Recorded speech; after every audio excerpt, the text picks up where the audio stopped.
نبی سے پیار کرو. محمد رسول اللہ. اتنا فتنہ بنا دیے, نبی کے نام پہ انگوٹا بھی چومے تو جھگڑا کر دیے بھائی.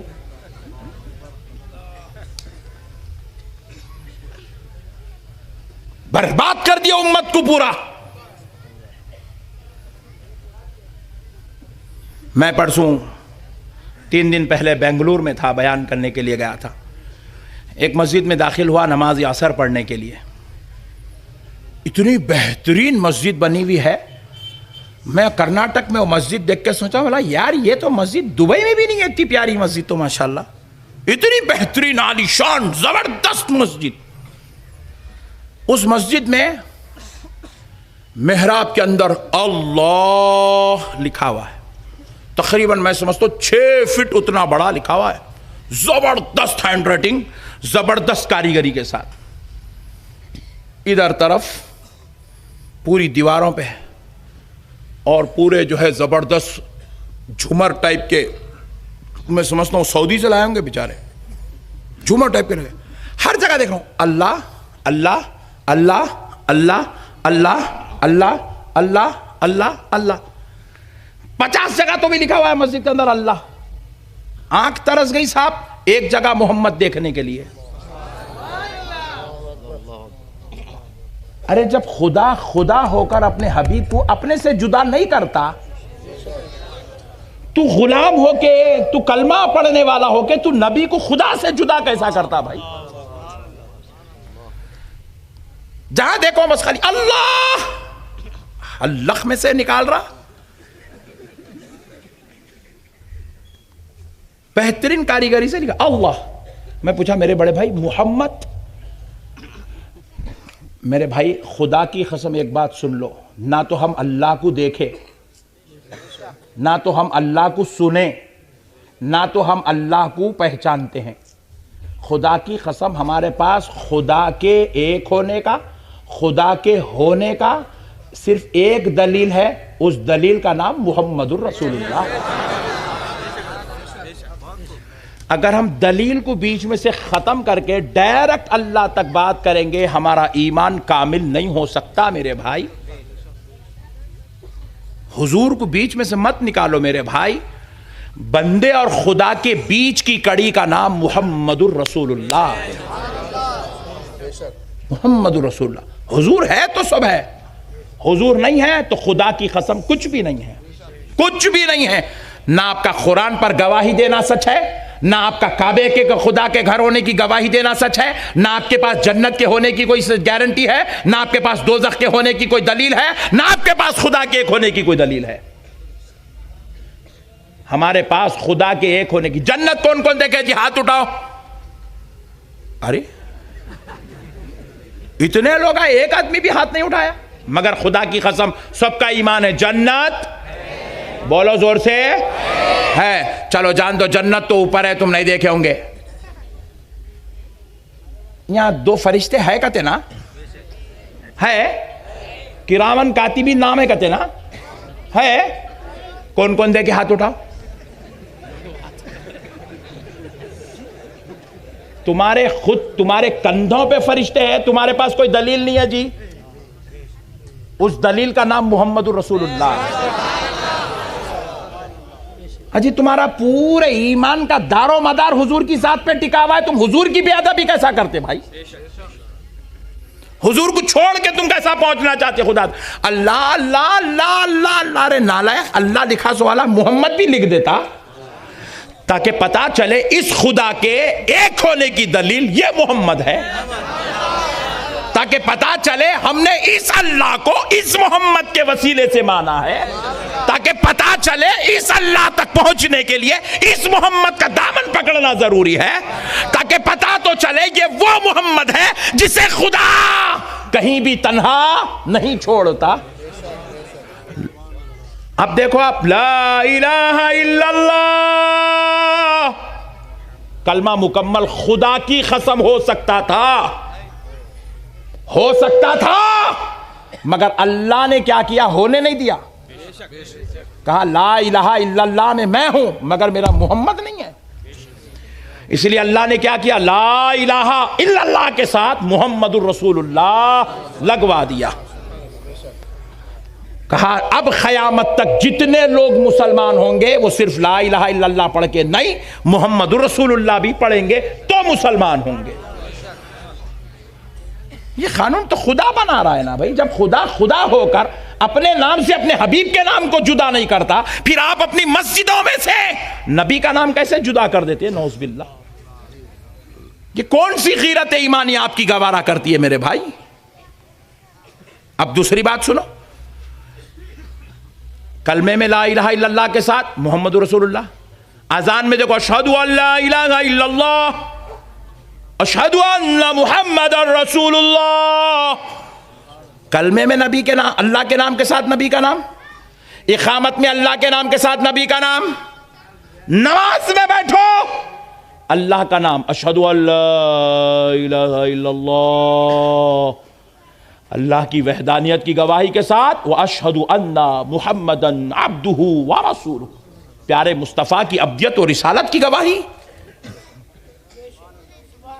جب اللہ اپنے سے اپنے حبیب کو جدا نہیں کر رہا ہے تو پھر ہم کون ہوتے یار جو پیارے مصطفیٰ کے نام مبارک کو، ان کی ذات اقدس کو خدا کے نام اس کی ذات سے جدا کر دیں.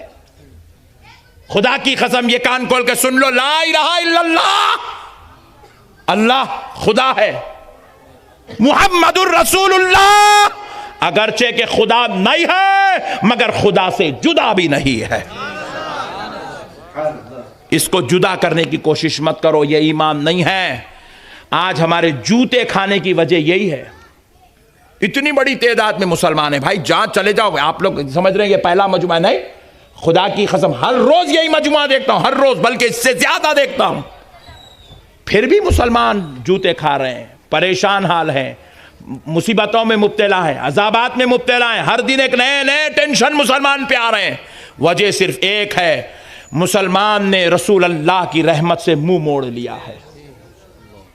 جب تک مسلمان یہ رحمت کا دامن تھام کے تھا، 313 تھے مگر پوری دنیا پہ غالب تھے. جب تک مسلمان یہ مصطفیٰ کا دامن تھام کے تھا، اسی ہندوستان پر 1000 سال تک حکومت کر رہا تھا. جب مسلمان نے مصطفیٰ جان رحمت کی دامن کو چھوڑ دیا، اللہ نے اس کو رسوا کر دیا، مایوس کر دیا، ذلیل کر دیا، شرمسار کر دیا. مت کرو میرے بھائی، ان کی باتیں سن لیے، ان کی باتیں سن لیے، ان کا سن لیے، ان کا سن لیے، نبی سے دور، نبی سے دور، اولیاء سے دور، صحابہ سے دور، اہل بیت سے دور. نعوذ باللہ، نعوذ باللہ. کیسے کیسے بیانات دیے میرے بھائی، دھرتی کانپ اٹھی ان کے بیانوں سے. کہنے لگے مورتیاں 2 قسم کی ہے، ایک مورتی وہ ہے جو مندر میں کھڑی ہوئی ہے، دوسری مورتی وہ ہے جو درگاہ میں لیٹی ہوئی ہے. بولے نعوذ باللہ. اللہ کے محبوب ولیوں کو نعوذ باللہ بتوں سے تعبیر کرے، جن کی عظمت میں اللہ سورہ اتار رہا ہے، جن کی عظمت میں خدا کلام مجید اتار رہا ہے. ویسے اولیاء اللہ کے خلاف نعوذ باللہ اتنی بد زبانی ہوئی، ان کو نعوذ باللہ بتوں سے تعبیر کیا گیا. جب ایسا ہوگا تو پھر اللہ کا عذاب نہیں آئے گا تو کیا آئے گا میرے کو بتاؤ. ایک بڑی بات آپ کو سنا دیتا ہوں، ایمان تازہ ہو جائیں گا آپ کا انشاءاللہ تعالی سننے کے بعد. پیارے بزرگوں اور دوستو، ایک مسئلے کو ذرا غور سے سنو. ایک صحابی رسول صلی اللہ علیہ وسلم کے تعلق سے رسول اللہ صلی اللہ علیہ وسلم کی بارگاہ اقدس میں شکایت کی گئی. کون شکایت کر رہے ہیں؟ یہود و نصارہ. کب کر رہے ہیں؟ فجر کی نماز کے بعد.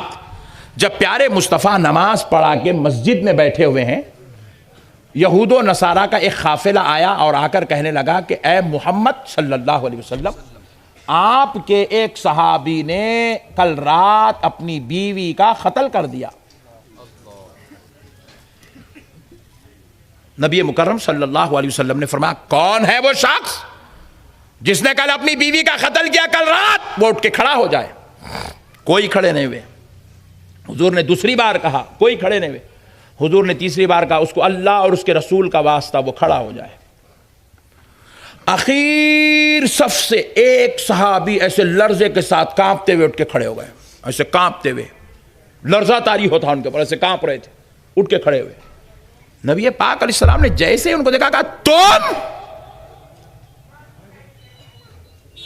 تاجدار کائنات صلی اللہ علیہ وسلم نے جیسے ان کی طرف دیکھ کے کہا کہ تم انتا؟ یہ سنے تو سارے صحابہ پلٹ کے دیکھے آخر وہ کون ہے، تو دیکھتے ہیں کہ وہ نابینا صحابی ہے، جن کی دونوں آنکھ نہیں تھی، نابینا ہے۔ نبی پاک علیہ السلام نے کہا ان کو ادھر لے آؤ، سامنے لے آؤ۔ ان کو پوری صفوں سے ہٹا کر سامنے لے آ کر رسول اللہ کے روبرو بٹھایا گیا۔ اب سنو مسلمانوں، ترمذی شریف میں روایت ہے، نبی مکرم صلی اللہ علیہ وسلم نے پوچھا کیا کل رات تم نے اپنی بیوی کا قتل کیا؟ سوال یہ ہوا، وہ جواب دینے لگے یا رسول اللہ وہ میری ام ولد تھی۔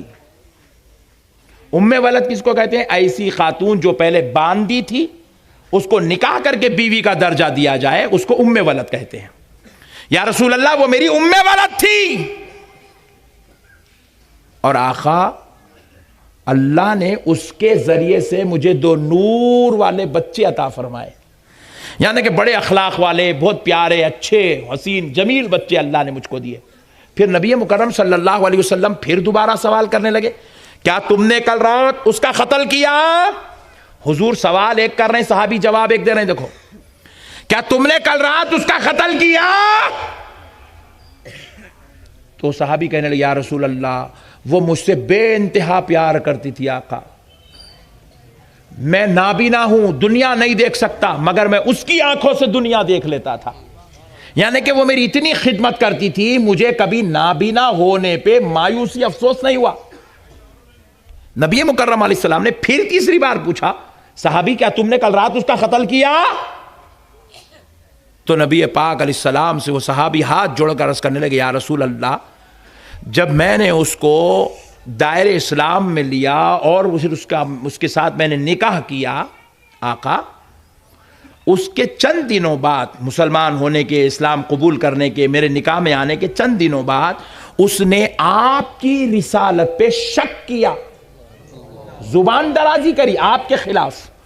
تو میں یہ سوچنے لگا کہ میں شاید اس کو اپنے نبی کے بارے میں مکمل تعلیم نہیں دے سکا، اس لیے یہ میرے نبی سے متعلق زبان درازی کر رہی ہے، نبی کی رسالت پر شک کر رہی ہے، بد کلامی کر رہی ہے، اعتراض کر رہی ہے، نازیبا الفاظ کا استعمال کر رہی ہے۔ تو میں یہ سوچ کے یا رسول اللہ اس دن سے ہر روز میں اس کو اٹھتے بیٹھتے چلتے پھرتے آپ کی عظمت سناتا رہا، آپ کی شان بیان کرتا رہا، آپ کی رفتیں بیان کرتا رہا، آپ کا مقام بتاتا رہا، آپ کی عظمت بتاتا رہا، آپ پر اترنے والی ایک ایک آیت میرے مصطفیٰ میں اس کے سامنے بیان کرتا گیا، اس میں عظمت کے جو پہلو ہیں میں نکال کر اس کو سناتا رہا۔ مگر یا رسول اللہ کل رات پھر سے ایک بار اس نے آپ کی رسالت پر اعتراض کیا، آپ سے متعلق زبان درازی کی، خدا کی قسم یا رسول اللہ مجھے رہا نہ گیا، مجھے برداشت نہ ہوا، میں آنکھوں کا اندھا نابینا، میں اپنے گھر میں ہاتھ ایسے مارتا مارتا مارتا مارتا ادھر ادھر پھرا، یا رسول اللہ صلی اللہ علیہ وسلم حجرے میں مجھے کچھ نہ ملا، کمرے میں میں چولہے میں گیا، چھری میرے ہاتھ کو لگی، آقا میں اس چھری کو اپنے پیچھے لایا، پکڑا لایا اور اپنی بیوی پر 70 وار کیا، کیونکہ یا رسول اللہ میں سب کچھ تو برداشت کر سکتا ہوں، آپ کی گستاخی برداشت نہیں کر سکتا۔ یہ کون ہے بھائی؟ صحابی ہے، صحابی۔ کیا سبق دینا چاہ رہے قیامت تک آنے والے انسانوں کو کہ اپنی بیوی سے بھی زیادہ نبی سے محبت کرو، اپنی اولاد سے زیادہ نبی سے محبت کرو، اپنے گھر والوں سے زیادہ نبی سے محبت کرو، اپنے کاروبار سے زیادہ نبی سے محبت کرو، اپنے دوستوں سے زیادہ نبی سے محبت کرو، کیونکہ نبی ہمارا ایمان ہے، نبی ہمارا، زور سے بولو، نبی پاک علیہ السلام نے جب اس صحابی کے یہ جملے سنے تو نبی نے فرمایا جاؤ جا کر اپنی جگہ پہ بیٹھ جاؤ، تم نے اللہ اور اس کے رسول کو راضی کر لیا ہے۔ کیا میرے بھائی، کدھر صحابہ اکرام کی تعلیمات، کدھر صحابہ اکرام کی ایمان کی کیفیات، اور ہم لوگ نعوذ باللہ آج اتنی بدترین طریقے کی گفتگو نبی کے تعلق سے. اللہ اور اس کا رسول ہماری حفاظت فرمائے. خدا رائے مسلمانوں اپنے ایمان کی حفاظت کرو، کیونکہ یاد رکھو مرنے کے بعد خبر میں مامو جان نہیں آتے. مامو جان، سسر جی، چچا، پھپھا، خالوبا، ابا جان، بیگم، انہوں تو قبرستان کو بھی نہیں آتے. خبر میں آنا تو دور کی بات ہے، قبرستان تک بھی نہیں آتے انہوں. وہاں سے جاؤ، الوداع، اللہ حافظ. غارت کا پیڑا ستا ستا کے کھایا جا رہا. جاؤ، دیکھنا نہیں تو چل. زندگی بھر ستاتے رہا، مارا روڑا، ستا ستا کے کھا گیا. ذرہ نمک کم تھا تو مارتا تھا بڈھا، استری نہیں کری تو مارتا تھا بڈھا. جاؤ، دیکھنا نہیں. Bye bye. بیگم تو خبر میں بھی آنے والی، قبرستان کو بھی آنے